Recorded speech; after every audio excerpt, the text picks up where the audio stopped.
نحمده ونصلي على رسوله الكريم اما بعد فمن شهد منكم الشهر فليصم۔ آپ حضرات کے گوش گزار دو باتیں کرنی ہیں۔ نمبر ایک، رمضان کا روزہ کب اور کیسے فرض ہوا۔ نمبر دو، ابتدا میں رمضان کے روزے کا حکم کیا تھا اور اب کیا ہے۔ اللہ جل جلالہ نے اپنے حبیب صلی اللہ علیہ وسلم پر 2 ہجری شعبان کے آخر میں وحی نازل فرمائی، یا ایھا الذین آمنوا کتب علیکم الصیام کما کتب علی الذین من قبلکم لعلکم تتقون ایاما معدودات۔ اللہ جل جلالہ نے فرمایا، اے ایمان والو، تم پر روزے فرض کر دیے گئے جیسا کہ تم سے پہلے امتوں پر روزے فرض کیے تھے، شاید کہ تم متقی بن جاؤ۔ ایام معدودات، یہ چند دن کے روزے ہیں۔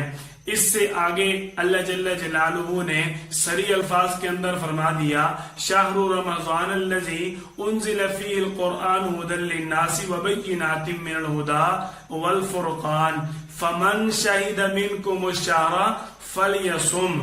جو بھی تم میں سے رمضان کا مہینہ پائے اس کو چاہیے کہ وہ رمضان کے روزے رکھے، کہ اس پر رمضان کے روزے فرض کر دیے گئے ہیں۔ بخاری شریف جلد نمبر 1 کے اندر حضرت عبداللہ بن عمر رضی اللہ تعالی عنہما سے مروی ہے کہ آپ صلی اللہ علیہ وسلم نے ارکان اسلام کے اندر رمضان کے روزے رکھنے کو شامل فرمایا۔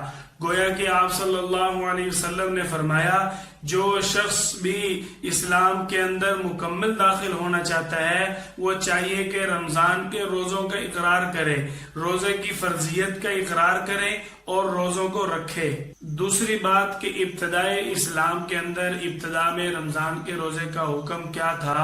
اللہ جل جلالہ نے چونکہ رمضان کے روزے 2 ہجری شعبان کے آخر میں نازل فرمائے تھے، کیونکہ اس کا حکم اللہ پاک نے شعبان کے آخر میں نازل فرمایا، تو اب شعبان کے فوراً بعد اچانک 1 ماہ کے مکمل روزے رکھنا یہ مسلمانوں کے لیے کچھ دشوار تھا۔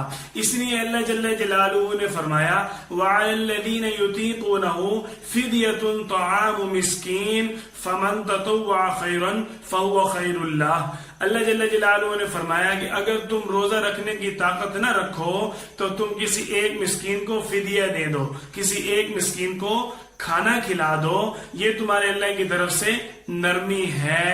آگے اللہ جل جلالہ نے اس حکم کو کہ جو روزہ نہ رکھ سکے ایک مسکین کو کھانا کھلا دے، اس حکم کو اللہ پاک نے بعد میں وَأَن تَصُومُوا خَيْرٌ لَّكُمْ کے ساتھ منسوخ فرما دیا۔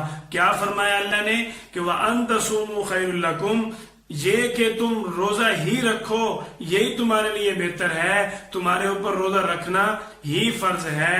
اس سے آگے اللہ جل جلالہ نے اس چیز کا بھی اظہار فرما دیا، یرید اللہ بکم الیسر ولا یرید بکم العسر، کہ تمہارا اللہ تمہارے ساتھ آسانی والا معاملہ کرتا ہے، تمہارا اللہ تمہیں مشقت میں ڈالنے کا ارادہ نہیں رکھتا۔